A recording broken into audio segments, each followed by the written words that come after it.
नमस्कार दर्शक बंधु, आज हूँ सेप्टेम्बर मास 25 तारिख गुरुवार। मु सत्यम आपण मैंने देखुं KK news Odisha news channel. एठारे मिलिबो प्रतिदिन 20टी ताजा खबर दिल्ली रु ओडिशा पर्यंत।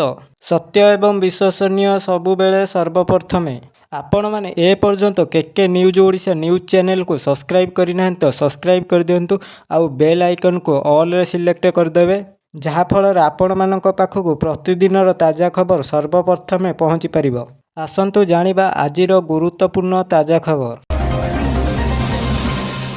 12 दिनर छुआ पाटिरे फेविक्विक मारी पत्थर तले पोती देले तथापि बंचिथिला छुआ। हाँ दर्शक बंधु, ये एक एमिति घटना जहाकु शुणिले आपण माने ए मनीष समाज को घृणा करिवे बोधुए। राजस्थान लिभवाड़ारे एमिति एक घटना घटिछि जहा शुणिले आपण मानक लुम टांकुली उठिबो। राजस्थान भिलवाड़ा जिले में मानविकता को उल्लंघन करिगले मनीष।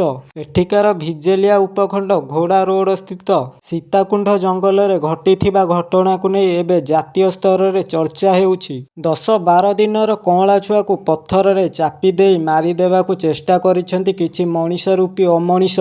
कँला छुआ को जीवनरू मारिदेवा को ता मुहरे पत्थर रखी सेथिरे फेविक्विक मारिछंती आउ ताकू पत्थर तले पोती देई चाली जाइथिबा हेरी बेले जणे गाई जगुआली गाई चरेइबाकू जाइथिबा बेले पिलाटी को कांदुथिबार शुणिथिले। आम ओडिया रे गोटे कथाटी अछि ना, रखिब शिव मारिब किए। सेही भली से पिलाटीर कांद को कानेई कानेई ठिकणा जगार जाई पहुँची जाइथिले से गाई जगुआल।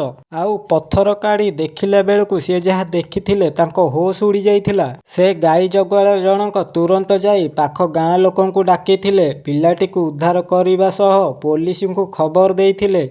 पुलिस आसी पिलाटी को हॉस्पिटल में भर्ती कराइथिला। खबर अनुसार एबे पिलाटीर स्वास्थ्य अवस्था सुधार आसुछि। पुलिस घटनार छानबीन करिछि। टिके चिंता करंतु, पिलाटीर कांद जेपरी न शुभाजिब सेथिपई ता कँला पाटिरे पत्थर रखी अठा मारा जाइथिला। तथापि से पिलाटीर कांद पत्थर चिरी बाहर को आसीथिला।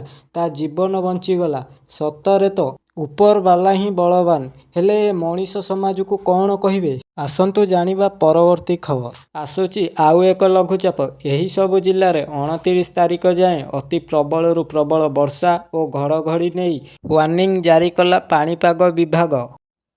गत 24 घंटे प्रबल अति प्रबल वर्षा हेउछि। कोरापुट जिला नंदपुर अंचल में सर्वाधिक 10.1 मिमी वर्षा रेकर्ड करा जायछि। सेहीपरि आसंता 3 दिन पर्यंत राज्य में अति प्रबल प्रबल वर्षा होबाकु नेई विभिन्न जिला को ऑरेंज वार्निंग जारी होइथिबा आंचलिक पाणीपाग केन्द्र निर्देशक मनोरमा महांती कहिछंती। आसंतु जानिबा केउ केउ जिला को केउ केउ वार्निंग जारी होइछि। झारसुगुड़ा, संबलपुर और सुंदरगढ़ अति प्रबल वर्षा नहीं ऑरेंज वार्निंग जारी होइथिबा बेले प्रबल वर्षा नहीं केन्दुझर, मयूरभंज, बरगढ़, सुवर्णपुर, देवगढ़, बौद्ध और अनुगुल जिला को येलो वार्निंग जारी करिथिबा बेले बाकी समस्त जिला को बिजुली और घड़घड़ी सह 30 ରୁ 40 किमी बेगर पवन बोहिबाकू नहीं सतर्कता जारी करा जायछि। गुरुवार ठारू रविवार पर्यंत वर्षार परिमाण रे वृद्धि पाइब बोली पाणीपाग केन्द्र पूर्वानुमान करिछि। समुद्र अशांत रहिबा जोगु गभीर समुद्र को जाइथिबा मत्स्यजीवी मानकु घर को फेरिबा को निर्देश दिया जायछि एवं 27 तारिख जाए माछ धरिबा को बारण करा जायछि। आसंतु जानिबा परवर्ती खबर। भीषण वर्षा रे कोलकाता ठप। विद्युत आघात 10 मृत्यु, 100 विमान बातिल। कोलकाता एवं एहार आखपाख अंचल में सोमवार विलंबित राति मंगलवार सकाळ पर्यंत मूषल धारारे वर्षा जोगु साधारण जीवन यात्रा अचल हो पड़ी। रास्ता उपरे 3 फुटर पानी चली। गत 39 वर्ष एही भली वर्षा होई नथिबा कुहा जायछि। वर्षा जोगु शिक्षा अनुष्ठान बंद करी दिया जायछि। प्रबल वर्षा सहित विमान बंदर पानी पशि जिबा जोगु अति कम 100 ରୁ अधिक विमान सेवा बातिल करा जायछि। प्रबल वर्षा और विद्युत आघात 10 जन व्यक्ति प्राण हराइछंती। कोलकाता रे गत 24 घंटा मध्य 251.4 किमी वर्षा होइछि। गत 39 वर्ष एते परिमाण वर्षा केबे होई नथिला। 1986 मसीह 259.5 मिमी वर्षा होइथिला, जहा एबे भी रेकर्ड होई रहिछि। तेबे सहरर विभिन्न रास्ता उपरे 2 ରୁ 3 फुट पर्यंत पानी चलिछि। ଯାହାଦ୍ୱାରା ଗମନାଗମନ ଓ ପରିବହନ ଏକ ପ୍ରକାର ଠପ୍ ହୋଇଯାଇଛି। ଆସନ୍ତୁ ଜାଣିବା ପରବର୍ତ୍ତୀ ଖବର। ସ୍ୱାମୀକୁ ଛାଡ଼ିଦେବି ପଛେ ବିଲେଇ ନୁହେଁ, ବିଲେଇ କୁକୁର ପାଇଁ ସ୍ୱାମୀ ସ୍ତ୍ରୀ ଚୁଟି ଧରାଧରି, ଛାଡ଼ପତ୍ର ଯାଏଁ ଗଲାଣି କଥା। ସାଧାରଣତଃ ଘରେ ହିଂସା, ଯୌତୁକ କିମ୍ବା ପାରିବାରିକ ଉତ୍ତେଜନା ଯୋଗୁଁ ଛାଡ଼ପତ୍ର ହୁଏ। କିନ୍ତୁ ଭୋପାଳରେ ଏକ ଅଜବ ଘଟଣା ସାମ୍ନାକୁ ଆସିଛି, ଯେଉଁଠାରେ ଏକ ଦମ୍ପତି କେବଳ କାରଣ ସେମାନଙ୍କ ପାଳିତ ପଶୁ ପାଇଁ ନେବାକୁ ଯାଉଛନ୍ତି ଛାଡ଼ପତ୍ର। ପାଳିତ ପଶୁମାନଙ୍କ ପାଇଁ ଦୁହିଁଙ୍କ ଭିତରେ ହୋଇଛି ମହାଭାରତ, ଯାହା ଏବେ ହାଟରେ ପଡ଼ି ଘାଟରେ ଗଡ଼ିଲାଣି। ଘଟଣାଟି ସମସ୍ତଙ୍କୁ ଆଶ୍ଚର୍ଯ୍ୟ କରିଛି। ରିପୋର୍ଟ ଅନୁଯାୟୀ ଗତ ବର୍ଷ ଡିସେମ୍ବରରେ ଏହି ଦମ୍ପତିଙ୍କ ବିବାହ ହୋଇଥିଲା। ସ୍ୱାମୀ ଭୋପାଳ ବାସିନ୍ଦା ହୋଇଥିବା ବେଳେ ସ୍ତ୍ରୀ ଉତ୍ତରପ୍ରଦେଶ ମୂଳ ବାସିନ୍ଦା ଏବଂ ବର୍ତ୍ତମାନ ଭୋପାଳରେ କାମ କରନ୍ତି। ଉଭୟ ସ୍ୱାମୀ ଏବଂ ସ୍ତ୍ରୀ ପଶୁମାନଙ୍କ ପ୍ରତି ଗଭୀର ପ୍ରେମ ରଖନ୍ତି ଏବଂ ଏହି ଆଗ୍ରହ ସେମାନଙ୍କ ସମ୍ପର୍କର ମୂଳଦୁଆ ସୃଷ୍ଟି କରିଥିଲା। କିନ୍ତୁ ବର୍ତ୍ତମାନ ସେମାନଙ୍କ ବିବାହର ମାତ୍ର କିଛି ମାସ ହୋଇଥିବା ବେଳେ ସେହି ପାଳିତ ପଶୁ ସେମାନଙ୍କ ମଧ୍ୟରେ ଦୂରତାର କାରଣ ପାଲଟିଛନ୍ତି। ସ୍ତ୍ରୀ ଅଭିଯୋଗ କରିଛନ୍ତି ଯେ ତାଙ୍କ ସ୍ୱାମୀଙ୍କ ପୋଷା କୁକୁରମାନେ ତାଙ୍କ ବିଲେଇକୁ କାମୁଡୁଛନ୍ତି ଓ ହଇରାଣ ମଧ୍ୟ କରୁଛନ୍ତି ଏବଂ ଅନେକ ଥର ଆକ୍ରମଣ ମଧ୍ୟ କରିଛନ୍ତି। ସ୍ୱାମୀ ଦାବି କରି କହିଛନ୍ତି କି ବିବାହ ପୂର୍ବରୁ ଏହା ସ୍ପଷ୍ଟ ଥିଲା କି ଯେ ସେ ତାଙ୍କ ସମସ୍ତ ପାଳିତ ପଶୁଙ୍କୁ ତାଙ୍କ ସହିତ ଆଣିପାରିବେ ନାହିଁ। ଏହା ସତ୍ତ୍ୱେ ସେ ତାଙ୍କ ବାପା ମାଙ୍କ ଘରୁ ତାଙ୍କ ବିଲେଇଙ୍କୁ ଆଣିଥିଲେ, କିନ୍ତୁ ଏବେ ଘରେ ଥିବା ମାଛ ଖାଇବାକୁ ପାଖରେ ଘୂରି ବୁଲୁଛନ୍ତି, ଯାହା ସମସ୍ୟାକୁ ଆହୁରି ବଢ଼ାଇ ଦେଇଛି। ସ୍ତ୍ରୀ ବିଲେଇକୁ ଛାଡ଼ିବା ପାଇଁ ପ୍ରସ୍ତୁତ ନୁହନ୍ତି।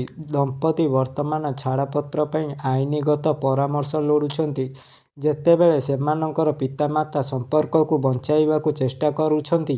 କିନ୍ତୁ ଉଭୟ ସେମାନଙ୍କ ପାଳିତ ପଶୁଙ୍କ ପ୍ରତି ଗଭୀର ଭାବେ ଆକର୍ଷିତ ଏବଂ କୌଣସି ସାଲିସ କରିବାକୁ ଚାହୁଁନାହାନ୍ତି। ଜାତିସଂଘକୁ କଡ଼ା ସମାଲୋଚନା କଲେ ଟ୍ରମ୍ପ। ଭାରତ-ପାକ୍ ଯୁଦ୍ଧ ସହ 7 ଯୁଦ୍ଧ ରୋକିଥିବା କହି ନିଜକୁ ପ୍ରଶଂସା କରିଛନ୍ତି ଆମେରିକା ରାଷ୍ଟ୍ରପତି। ଏଥିସହ ନିଜ ପାଇଁ ନୋବେଲ ପୁରସ୍କାର ଦାବି କରିଛନ୍ତି। କହିଲେ କି ଜାତିସଂଘ ଯେଉଁ କାର୍ଯ୍ୟ କରିବା କଥା ସେ କାମ କରୁଛନ୍ତି। ସେପଟେ ୟୁକ୍ରେନ ସହ ଯୁଦ୍ଧକୁ ନେଇ ରୁଷିଆକୁ ଧମକ ଦେଉଛନ୍ତି। ରୁଷକୁ କାଗଜବାଘ କହି ସମାଲୋଚନା କଲେ ଆମେରିକା ରାଷ୍ଟ୍ରପତି। ଟ୍ରମ୍ପ କହିଛନ୍ତି ୟୁକ୍ରେନ ଯୁଦ୍ଧ ଜିତିବା ସ୍ଥିତିରେ ଅଛି। ୟୁକ୍ରେନ ସହ ୟୁରୋପୀୟ ସଂଘ, ନାଟୋ ଦେଶ ଅଛନ୍ତି। ୟୁକ୍ରେନ ଓ ନାଟୋ ମିଳିତ ଭାବେ ରୁଷ ଦଖଲ କରିଥିବା ଅଞ୍ଚଳକୁ ଫେରାଇ ଆଣିବ। ଜାତିସଂଘର 80 ସାଧାରଣ ଅଧିବେଶନରେ ଟ୍ରମ୍ପଙ୍କର ଭାଷଣକୁ ନେଇ ବିଶ୍ୱରେ ଚର୍ଚ୍ଚା ଆରମ୍ଭ ହୋଇଛି। ଆଗକୁ ଟ୍ରମ୍ପ ଏବଂ ନାଟୋ ଦେଶଙ୍କ କ'ଣ ପଦକ୍ଷେପ ରହିବ ତାକୁ ନେଇ ଚର୍ଚ୍ଚା ବଢ଼ିଛି। ସେପଟେ ରୁଷର ପ୍ରତିକ୍ରିୟା ଉପରେ ମଧ୍ୟ ବିଶ୍ୱର ନଜର ରହିଛି।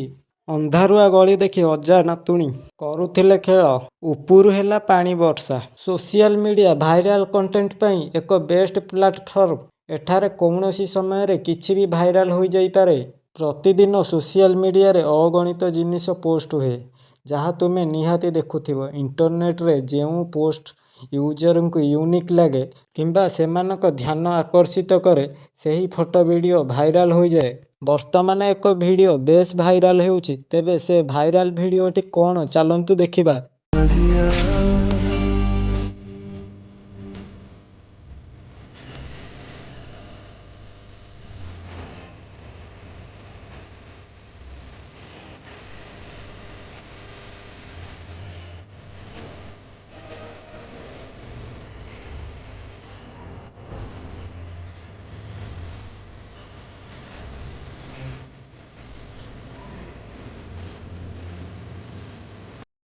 ବନ୍ଧୁଗଣ, ଇଏ ଥିଲା ଆଜିର କିଛି ଗୁରୁତ୍ୱପୂର୍ଣ୍ଣ ଖବର। ଆପଣମାନେ ଏ ପର୍ଯ୍ୟନ୍ତ ଆମ ଭିଡ଼ିଓକୁ ଦେଖିଲେ ଆଉ ଭିଡ଼ିଓକୁ ଲାଇକ୍ କରିନାହାନ୍ତି ତ ଲାଇକ୍ କରିଦିଅନ୍ତୁ। ମୁଁ ସତ୍ୟମ୍ ରହୁଛି, ନମସ୍କାର। ପୁଣି କାଲି ଦେଖାହେବା ଆଉ କିଛି ଗୁରୁତ୍ୱପୂର୍ଣ୍ଣ ନ୍ୟୁଜ୍ ସହିତ। ଜୟ ଜଗନ୍ନାଥ।